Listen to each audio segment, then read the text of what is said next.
अपने मुसलमान ने कोई गैर कौम के साथ किया होता, उसका घूंघट उठाया होता तो पूरे देश में हंगामा मच जाता और उनके उसको जेल में जाना पड़ता और उसके घर पे बुलडोजर फिरा देते। आपकी हिंदू धर्म में सिंदूर की कीमत को जाना जाता है, इस तरह हमारे मुस्लिम समाज में हिजाब की कीमत को जाना जाता है। क्योंकि जो पागल है तो फिर उन्हें इन सीटों पर बैठने का अधिकार नहीं है। आगरा का पागल खाना है, बड़े बड़े पागल खाने, वहाँ हम एडमिशन करवा देंगे, उसकी फीस भी होगी, हम एमआईएम वाले भर देंगे। आपको मेंटल हॉस्पिटल में एडमिट होना चाहिए, आप स्टेबल ही नहीं हो का हिजाब कीजिए। लेकिन मैं सैल्यूट करता हूं उसको कि नौकरी को लात मार दी थी। इज्जत आबरू से ज्यादा कोई चीज नहीं होती। लेकिन जिस तरह के आपने देखा, आज हमें बोलने भी नहीं दिया गया और हमें घसीटते हुए पुलिस स्टेशन में लाया गया। कहीं ना कहीं ये बंधारण का हनन है। नीतीश कुमार, नीतीश कुमार।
ओके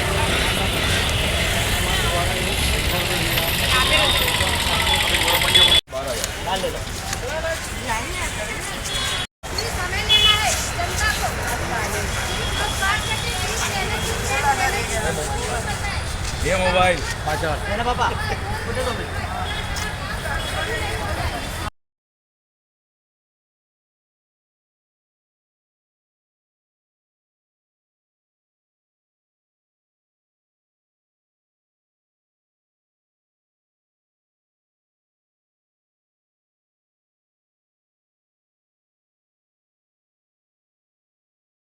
अस्सलाम वालेकुम, मैं ज़ैनब शेख, कॉर्पोरेटर जुहापरा मकतमपुरा वार्ड से। जिस तरह देखा जाए कि बीजेपी की सरकार जब से सत्ता में आई है और एक ही मुद्दे को लेकर सत्ता में आई है कि कहीं ना कहीं मुसलमानों को किस तरह से हम परेशान करें, तो दाढ़ी, टोपी, हिजाब, यही इनका मुद्दा रहता है। तो जिस तरह से नीतीश कुमार अभी बिहार से करंट में सीएम है, वो गठबंधन में है बीजेपी सरकार की, और जिस तरह से चालू प्रोग्राम के अंदर एक डॉक्टर महिला का हिजाब उन्होंने खींचा, क्या ये हरकत कितनी शर्मनाक है। एक महिला की इज्जत का हमला किया है। आज मुसलमानों को सोचना होगा, अभी भी नहीं जागे तो बहुत देर हो जाएगा। आज ये लोग रोडों पे मुसलमानों को मारते थे, मॉब लिंचिंग करते थे, अब इनके हाथ महिलाओं के हिजाब तक पहुंच गए हैं। भारत देश के सीएम की ये हरकत बहुत ही शर्मनाक है। अगर किसी चोर लफंगे ने रास्ते में किसी औरत के ऊपर हाथ डाला होता, उसका हिजाब खींचा होता, उसकी इज्जत का हमला किया होता, तो आईपीसी की कलम 356 के मुताबिक उसके ऊपर केस बनता। तो मैं भारत देश के प्रधानमंत्री मोदी जी से और राष्ट्रपति हमारी महिला हैं मुर्मू जी से मैं कहना चाहूंगी कि आप इनके ऊपर कब पगले लोगे। सरकार की तरफ से इनको ऊपर पगले लेने चाहिए और नीतीश कुमार को तत्काल में बरतरफ करना चाहिए प्रधानमंत्री को। ऐसा सीएम क्या आज पूरे देश के अंदर मैसेज जाएगा, पूरे इंटरनेशनल मीडिया में क्या मैसेज जाएगा, पूरे भारत देश की बदनामी होगी। आज डंका बज रहा है भारत देश का। मोदी जी कहते हैं कि यहाँ भारत देश में सबका साथ, सबका विकास, सबका विश्वास आज यहाँ पे देखा जाता है कि कहीं ना कहीं मुसलमानों को टारगेट करके इनको बड़े बड़े रुतबे मिलते हैं। तो इसी तरह नीतीश कुमार की भी सोच बीजेपी के साथ गठबंधन होने के बाद यही सोच के चलते हुए, संघी सोच के चलते हुए उन्होंने मुस्लिम महिला का हिजाब खींचा है और ये कतई बर्दाश्त नहीं किया जाएगा। ये तो हम हमेशा से देखते हैं कि भारत देश में जब से बीजेपी की सरकार आई है कहीं ना कहीं एहतजाज किया जाता है तो उसके आवाज़ को दबा दिया जाता है। यहाँ पे बंधारण में हमें इजाज़त दे रखी है, हमारी ये संवैधानिक अधिकार है हमारा एहतजाज करना और जो हमारे साथ गलत हुआ है उसका विरोध करना। लेकिन जिस तरह के आपने देखा आज हमें बोलने भी नहीं दिया गया और हमें घसीटते हुए पुलिस स्टेशन में लाया गया। कहीं ना कहीं ये बंधारण का हनन है और बंधारण की हत्या हो रही है। भारत देश में मुसलमान महिला और महिलाओं के जिस तरह से आज केस बन रहे हैं, रेप के केस भी कितने बन रहे हैं हम देख रहे हैं। अभी भी गांधीनगर के लेटेस्ट केस है और उसके अलावा भी कितने केस है। लेकिन सरकार, ये ऐसा नहीं है कि मुस्लिम महिला, ये पूरी भारत देश की महिलाओं का अपमान है और महिला का अपमान MIM और हम लोग कभी नहीं बर्दाश्त करेंगे। खादी व मजलिस अब्दुल अहद, जैसा कि आप लोग जानते हैं कि मुख्यमंत्री के स्टेट के ऊपर होने के बावजूद भी जैसे एक डॉक्टर के साथ में ये जो हादसा किया गया कि हिजाब को खींच दिया गया, कितनी अफसोसनाक बात है कि एक स्टेट का चीफ मिनिस्टर ये हरकत करता है। उसकी मानसिकता कितनी लो स्तर की हो गई है। इस्लामोफोबिया जो बात करते हैं ना, उसका ये एग्जाम्पल है, इस्लामोफोबिया है। अरे मेरे भाई, आप एक स्टेट के चीफ मिनिस्टर हो, आपकी इतनी हल्की मानसिकता, आपको मालूम होना चाहिए कि हिजाब पहन के ये कॉन्स्टिट्यूशन ने हमको फ्रीडम ऑफ एक्सप्रेशन दिया है, आप ऐसे नहीं कर सकते। उन पे एक्शन होनी चाहिए। वो आदमी मानसिक स्टेबल ही नहीं है। एक स्टेट को कैसे आगे लेके जा सकता है जब वो हिजाब खींच रहा है। वो बेटी डॉक्टर बनी हुई है, उसकी जॉब लगी, उसका हिजाब खींचा। लेकिन मैं सैल्यूट करता हूँ उसको कि नौकरी को लात मार दी थी। इज्जत आबरू से ज्यादा कोई चीज नहीं होती। इस्लाम जो हमारे को इस देश में फॉलो करने का बोलता है कि कॉन्स्टिट्यूशन ने हमको इजाजत दी है कि इस्लाम को फॉलो करते रहेंगे, हमारी जान जाएगी लेकिन हमारी बेटियों का हिजाब नहीं उतरेगा। हमारी जान तो जा सकती है लेकिन हिजाब नहीं उतर सकता। एक स्टेट के चीफ मिनिस्टर की यह स्तर की राजनीति। आपको क्या हो गया है? आपको मेंटल हॉस्पिटल में एडमिट होना चाहिए। आप स्टेबल ही नहीं हो। क्या आप ये स्टेट को रन कर सकते? एनडीए के अंदर उनके जब 10 MP है, अगर वो हटेंगे तो एनडीए अनस्टेबल होगा, इसीलिए कोई एक्शन नहीं होती। लेकिन देश के न्यायप्रिय जितने भी लोग हैं उनको साथ आना चाहिए।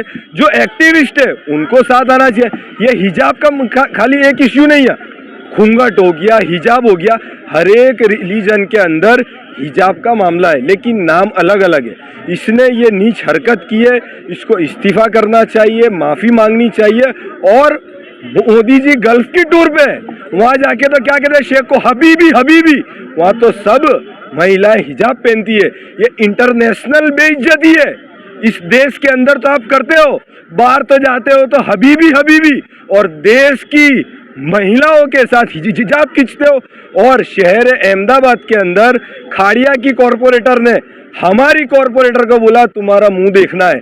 अरे आप अकेले में मिल सकते थे, अगर जो कॉरपोरेशन की डायरी होती है उसके अंदर भी है। लेकिन ये टारगेट करने का काम है, ये मुसलमानों को टारगेट किया जा रहा है। और हिजाब, एक हमारी बेटी को, मुस्कान को भी टारगेट किया गया। कॉरपोरेशन के अंदर MIM के कॉरपोरेटर को टारगेट किया गया। जब जॉब की बात आई, जॉब के लिए गए तो उसको टारगेट किया गया। ये क्या करना चाह रहे हैं? मतलब ये देश को कौन से राह पे लेके जाना चाह रहे? इसीलिए मैं लोगों से अपील करता हूँ कि ये एक कोई कौम का मसला नहीं है। आपको जितने भी इंसाफ पसंद लोग हैं उनको आगे आना चाहिए और इस जो काम किया है नीतीश कुमार ने, इसकी मजम्मत करनी चाहिए और उनका डॉक्टर से मेंटल स्टेबिलिटी चेक करवाना चाहिए। मैं आरजू तुफैल खान, मुंबई जनरल सेक्रेटरी।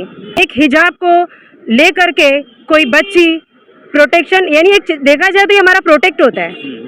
कहीं ना कहीं मैंने ये भी सुना है, लोग ये कहते हैं कि शॉर्ट पहना इसलिए वो रेप इसलिए ज्यादा हो रहा है क्योंकि वो दर्शा रहा है। तो जब महिला हिजाब पहनी तो फिर आपको क्या दर्शा रहा है? उसका हिजाब ही नोचना है आपको। जहाँ पर ये मुहिम चलती है कि बेटी पढ़ाओ और बेटी बचाओ, तो मुझे लग रहा है बेटी तो पढ़ ले रही है, बेटी को पढ़ाया किसी भी तरह जा रहा है, बहुत मुश्किलात, क्योंकि स्कूल के फीसेस भी इतने सारे हैं कि किसी भी मिडिल क्लास को एक बच्ची को अच्छा एजुकेशन देना बहुत मुश्किल है। फिर भी वो मुश्किलात को तय करते हुए, पार करते हुए एक मुकाम पर एक लेडी पहुंच रही, एक बच्ची पहुंच रही है किसी भी मुकाम पर, कोई मुस्लिम लेडी, तो एक मुख्यमंत्री, एक सीएम इस तरीके की हरकत करे तो अब ये बताओ आम पब्लिक किसके पास फरियाद लेकर जाएगी? मेरा सबसे बड़ा सवाल, और ये पूरे हिंदुस्तान के लिए बहुत बड़ा सवाल है कि फिर आप फरियाद के लेकर के किसके पास जाओगे? के चैनल के माध्यम से बता दूं कि मुंबई में कॉलेज, विवेक कॉलेज गोरेगांव में एक प्रोटेस्ट हुआ था, जहां पर चलती लेक्चर के बीच में प्रोफेसर ने ये कहा कि आप हिजाब पहने हो तो आप क्लासरूम के बाहर जाओ, आप हिजाब नहीं कर सकते हो। तो दैट इज़ रॉन्ग। और वहाँ पर भी हमने प्रोटेस्ट किया और अपने हक की लड़ाई को लड़ी, और हमने वहाँ से, उस कॉलेज से जो है, कॉलेज ने भी हमें समझा और हमने वहाँ से जो है सफलता हासिल की है। तो इंशाल्लाह जब भी, जहाँ भी कोई भी उल्टी हरकत करता है, संविधान के खिलाफ जाएगा। एमआईएम पार्टी जब भी, जहाँ भी, जिस भी हाल में रहेगी, हमेशा खड़ी है, वो चाहे डॉक्टर शमा परवीन के लिए हो या फिर कोई आम शर्मा कुमारी के लिए हो। और जिस तरीके से आपने मुझे ये पूछा कि यूपी के ना, उन्होंने जो बयान दिया है, तो आई थिंक सो ये लोगों का जो मानसिक संतुलन है ना, ये खो चुका है। इन लोगों से इस्तीफा छीन लेना चाहिए, लेना नहीं चाहिए, इन लोगों से छीन लेना चाहिए और इनको घुटनों पे बैठ के, कान पकड़वा के, जूते का हार पहनवा के, मुंह में कालिक लगवा के इनसे माफी मंगवानी चाहिए। क्यों? क्योंकि जो पागल है तो फिर उन्हें इन सीटों पर बैठने का अधिकार नहीं है। आगरा का पागल खाना है, बड़े बड़े पागल खाने हैं, वहाँ हम एडमिशन करवा देंगे, उसकी फीस भी होगी, हम एमआईएम वाले भर देंगे या नहीं भर देंगे? हम अभी भी उनको हेल्प करने को तैयार है, उनको छोड़ने। हाँ, बस बेटी की फीस भर सकते हैं, ये सब सारी चीजें कर सकते हैं, तो हम उनकी फीस भी भर देंगे। अभी भी हम उनका इस तरीके से, मतलब हम हेल्पिंग नेचर रखते हैं। अस्सलाम वालेकुम रहमतुल्लाहि व बरकातुहू। मैं एमआईएम पार्टी से अजीज सैयद। जिस तरह आपको लगता है कि मुसलमान एक ऐसी कौम है कि जिसका नाम ले लेके सरकारें बन रही है और लोग पद पे बैठ रहे हैं, तो नीतीश कुमार का भी कुछ यही करना था कि मुझे फेमस होना है। तो उसने जो हरकत करी है हमारे महिला के खिलाफ, हमारे मुस्लिम महिला के खिलाफ, तो जो शर्मनाक हरकत की है, उन्हें शर्म आनी चाहिए।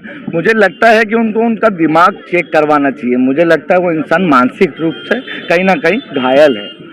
तो बिहार में आप लोग यहाँ कर रहे हैं, लेकिन जरूरत तो इसकी है कि बिहार में उनके खिलाफ प्रदर्शन हो। जी, बिहार में प्रदर्शन तो होना ही चाहिए। हम बोलना चाहते हैं आपके चैनल के माध्यम से कि हम जिस तरह गुजरात में कर रहे हैं, जिस तरह बिहार में मुख्यमंत्री ने जो हरकत करी है, कल को गुजरात में कोई भी ऐंदू पेंदू आके जो सत्ता पे बैठा है, वो गुजरात में हरकत करने की सोच भी नहीं सकता, क्योंकि यहाँ पे एमआईएम टीम मजबूत रीत से रोड पर आएगी।